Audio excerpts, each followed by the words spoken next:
name's Angela Gute. I grew up here in Lexington, Kentucky. Originally, my family is from Ashland, but we moved here when I was 4, so I've grown up here pretty, started school here and everything. We lived in the same neighborhood. My mom and dad still live in the same neighborhood my whole life. So I've not really, we moved one time and we moved across the street from where my first house was. Yep. And we moved across the street. So I really have been literally in the same area of town my whole life. I have been married to the love of my life for 23 years this year. That's awesome. We've been together 30 years. Wow. This year. That's so awesome. we were high school sweethearts, dated long distance. He moved down here, and so anyway, I've been right here, my whole life. So married Matt. We have 4 beautiful children. Yep.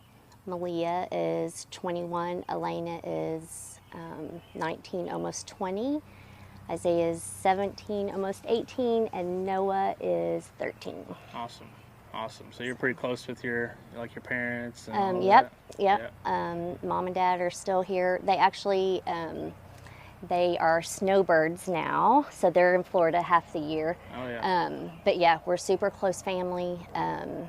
They are members of Porter, so they attend church over there when they're in town, and we're together a lot. I have a younger sister and a younger brother, and between the 3 of us have 14 kids. So there's a lot of grandbabies, and they're not babies anymore. But yeah, we're all close and spend a lot of time together. So That's awesome. And so you grew up Christian, that kind of thing. Tell me a little bit about growing up. Yeah, we attended and were members of Rosemont Baptist Church, which is over off Clays Mill, Rosemont Garden. And really, when I think about church, even though we've been at Macedonia for quite some time now, Rosemont is still like my home church, I feel like. Yeah. We were there, all the time. Every time the doors were open, we were there. We were involved in everything. I grew up in children's choir and all the things, mission friends and GAs and all those things. And then the youth group were my people, really, in middle school and high school. Even though a lot of those kids went to a different school than I did, because they lived closer on that side of town, and we lived off Tates Creek Road. So we didn't go to school together. Yeah. But the youth group were my people, and that's who I did things with. We did all the things. So. Life with. Yep. Grew up with. So I was super involved there. When Matt and I started dating, he moved down here, and we just he just joined right in. Yeah. We joke and laugh sometimes. We were in a singles group at one point,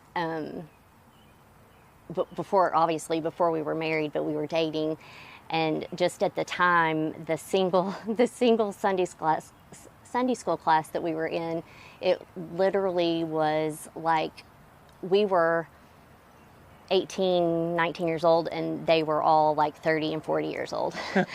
Yeah. And I really think that Matt may have been the only guy. I think they were all like single, middle-aged women at the time, and we were super young. But I feel like Matt and I we've just kind of always been the people that can join in anywhere, and we feel like we do okay with any age group or anything. So anyway, we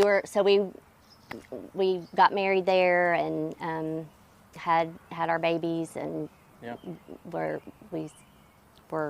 members there forever. And then when our kids were just a little bit older, probably about 10 years ago, we just decided that it was just time for us to just maybe have a change. The children's ministry, we wanted our kids to have a little bit of a different children's ministry than what was happening at the time there, and so we left Rosemont, but we still are back and still see all those people all the time, and still awesome. close to all those people. So that's whenever you came over to Macedonia. Well, actually, we attended a different church for just a little bit, Yep. and then we have been at Macedonia about 7 years. Oh, awesome. So a while. Yeah. Yeah. That's great. So y'all have seen some of the changes that have been going on and been a part of that and all that kind of stuff. What does your involvement like currently look like at Macedonia? Well, we have had a really busy year this past year. So I don't do as much like volunteering. Used to, it's getting me. We volunteered in the nursery and volunteered with the children, and but just our schedules. It's been really hard. Our boys are in sports, and so we're out of town and out a lot. So really, I'm not. I mean, I don't feel like I'm doing anything. Like for church, I guess, or during the church services and stuff. Right now, we do. Reach out to our shut-ins and our widows, which is Matt's thing. He just has always had that laid on his heart that we needed to do that, and so that's his thing. But I do help with that when we. I do try to stay connected to some of the ladies that I know that just maybe need some extra encouragement and those sorts of things. But then I also, in the fall, we started our Mom's Day Out program. Yeah. And so I have worked Monday through Thursday doing that. Yeah. And so that's been a huge, it's just been a super cool thing to be a part of. Yeah, that's awesome. It's a pretty cool ministry. You and Tula hold the fort down over there with the babies. Yeah.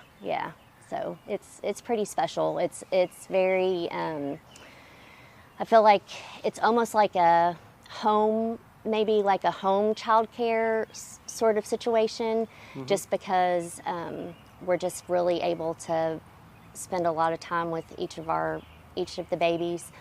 For anybody that doesn't know, we have it's basically like 6 to 8 week old babies to 2-year-olds, and it's just 2 days a week they can pick Monday, Wednesday, Tuesday, Thursday, but anyway, it's been a really, really cool thing that I think that has potential to grow for sure. Yeah. So it's really cool ministry, and it's called Mom's Morning Out, right? And it gives just parents an opportunity to catch a little bit of a break and catch up on life and that kind of thing. It builds connections and friendships and all that kind of stuff. Yeah, and that's what we love about it right now. We really have gotten to connect a lot with our parents. Obviously, with the babies, we love them, but the families, not just the parents. Actually, we've connected with the grandparents as well, because sometimes grandparents pick up and drop off, and so it really is an outreach. Really, can be used as an outreach. Yeah. For the church, and just for sharing the love of Christ, just loving on the babies, and really giving families the peace that like the comfort that their kids are being taken care of, and they don't have to worry about them. So you grew up Christian and grew up going to church and that kind of thing. So you've been baptized and you're a follower of Christ, right? So tell me kind of what that looked like and how that transitioned through like your high school and college years. Okay.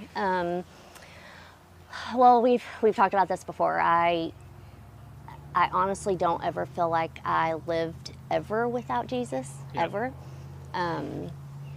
There was a time when I was young, and I prayed the salvation prayer, so I know, like, at that point, like, I asked Jesus into my heart, and I was baptized after that, and so I really do feel, even though I'm far from perfect and mess up just like anybody else, I really don't feel like there's ever been a point of time where I still wasn't trying to live my life for Christ. So, of course, there's been periods of time where my Bible study has been more consistent at some points in time, and Yeah. those sorts of things. But I don't know. Like, I always kind of feel like, I mean, even in high school, I remember there was this guy that called me the church girl, and I don't even know. I don't even know why he called. I mean, I don't even remember, like, why he started calling me that. But I feel like it's probably, I've always been pretty vocal about just that I pray for somebody, or that or just talking about God, I guess. Yeah. And so it's always, I guess it's all, I mean, I don't know. I don't feel like I don't feel like I do anything any different to make myself look different to other people, but I guess maybe I do. I mean, Yeah. hopefully Jesus shines through me, Yeah. Yeah, absolutely. without me even, like, realizing it, I guess. Yeah. So obviously, like, I lived at home when I was in college. I moved out for a very short period of time. And I did not attend church, I guess, for that little bit of time that I had my own apartment. And I can remember Mom and Dad, like, stopping by after church, like, coming by my apartment, and Yeah. I was still asleep or something. And so there was a short period of time I wasn't connected to church, or attending really on a regular basis, but I still have never felt like I have strayed away from Christ. Yeah. He's always been my center, Yeah. and my anchor, and it's a good thing because I still struggle a lot. Yep. And I joke, like, I mean, kind of joke. I laugh and say, you know, obviously God knew what my personality was going to be. He made me, so obviously He knows. But I have struggled with lots of anxiety and depression, Yeah. and really, it's been really my whole life. When I was younger, that's not what it was called. I was just always scared a lot, or, you know, like, my family would just say, not call me names, but it was just like I was scared of the dark, or I was scared, you know, whatever. And then at some point you're like a grown up, and so then I feel like then it's anxiety. Yeah. Yeah. So I did go through a pretty rough patch in my early 20s, that I started having back-to-back panic attacks. I went to nursing school, so I was working as a nurse, working night shift, probably not getting the sleep that I needed, and just kind of, there had been a lot of changes. I'd moved out of my parents' house for the first time, and we had a few deaths in my family, like, right back to back, and just felt very off. Yeah. Just off kilter, kind of. And my body responded by just kind of freaking out. And so for about 6 months, I was back at my mom and dad's house, just kind of laying on their couch. Yeah. I stopped working as a nurse. I actually never have gone back to be a nurse after that.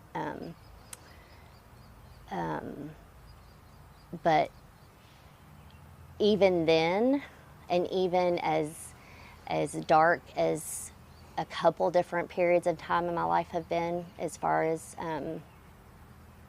depression, I still always cling to Jesus. Yeah.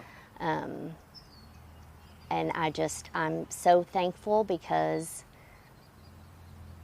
when if you've never been depressed in a place where you really honestly did not want to live, you don't understand, because there's never been anything in my life that's been bad. I've had a wonderful family, Yeah. a wonderful upbringing. Nothing's ever traumatic necessarily I was never abused, or nothing ever super traumatic has happened.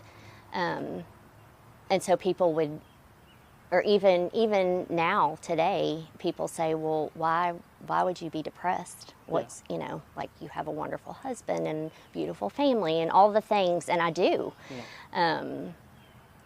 But that's not what depression is. Yeah. I mean, depression doesn't, that's my circumstances are not why I feel depressed when I do feel that way. Yeah. And so it's hard for people to understand that, I think. But what I was going to say, because a few years ago, it's been probably about maybe 4 or 5 years ago. Well, it was about 5 years ago. I had a major surgery. I donated my kidney to a family friend. Oh. And the recovery of that was physically fine, but I think it took a lot mentally, it was a struggle, I think, for a while after that. And so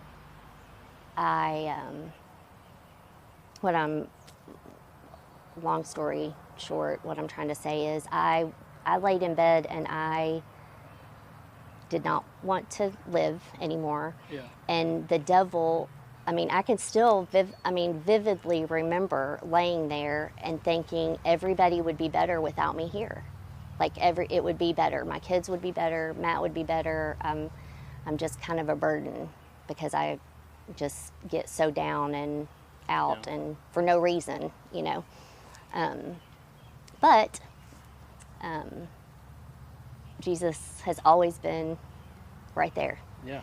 And I've never doubted that either. So anyway, I feel like that's kind of been like almost a spiritual battle. Yeah. Pretty much my whole life. But so how has that changed your maybe approach with how you engage with people, just like in day-to-day life, right? Yeah.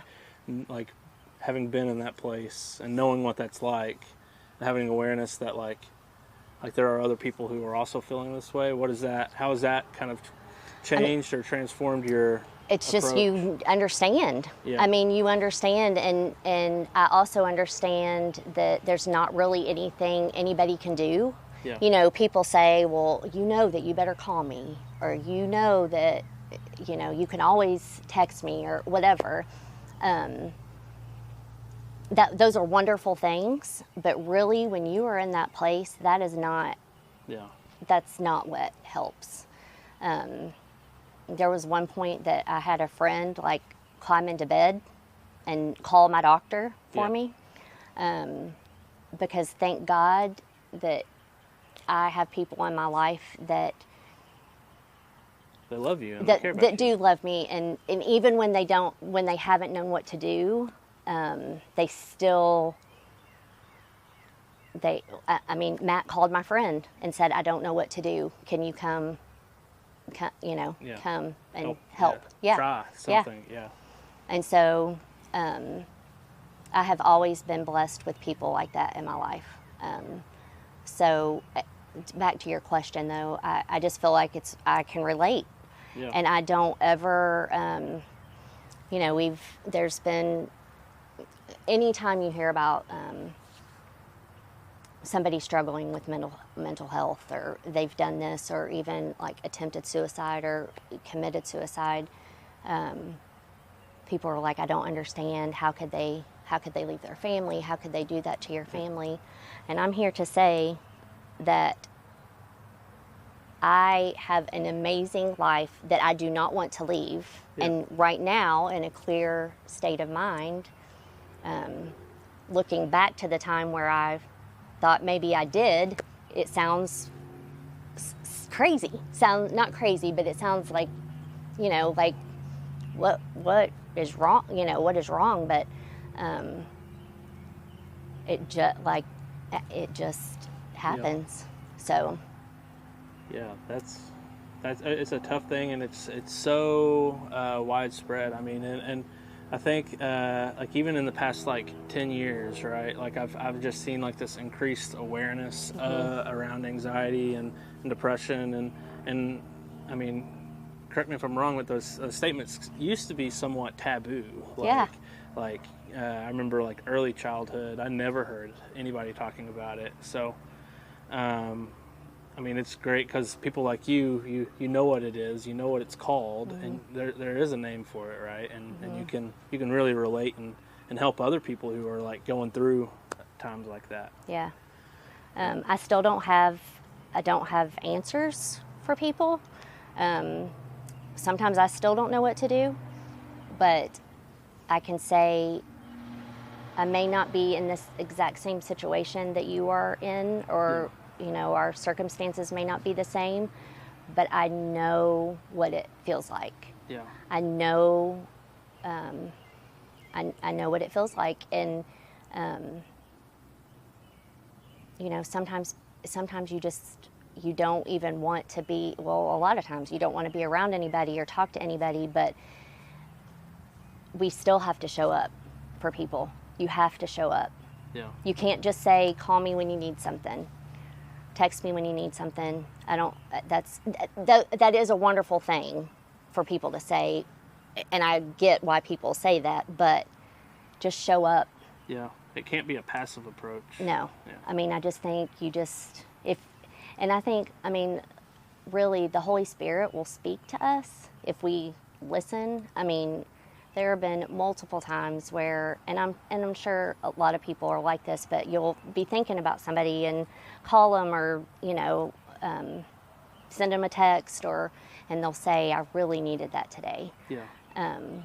So just my encouragement to others is when that person comes to your mind, just say, "Hey, just thinking about you." Just Yeah. A lot of times I'll just say, "I've prayed for you this morning. Just wanted you to know." Yeah. And it's people may think I'm. I mean, a lot of people probably think I'm weird. I don't know, but it may be people I'm not in contact with a lot. Yeah. And but I do it anyway. Yeah. Yeah. I mean, I think that does something. I think it does. Yeah. I think it helps people feel seen and just like understood. Yeah. So, well, you kind of answered my last question, so we'll go on to the actual last question. Okay. So this series is called Since Jesus, right? And you kind of said like I feel like Jesus has always been here, but if you had a since Jesus, what do you think your since Jesus would be? Yeah. My since Jesus would be that he opens up my heart to see others the way he sees them. That's awesome. That's awesome. So yeah, hopefully I'm living my life that way. Yeah. Well, thank you, Angela. You did great. I appreciate you talking to me and sharing your story, sharing a little bit of your story. I'm sure it's not your whole story, but I appreciate you sharing with me and with folks watching. So, You're welcome. Thank you. Thanks.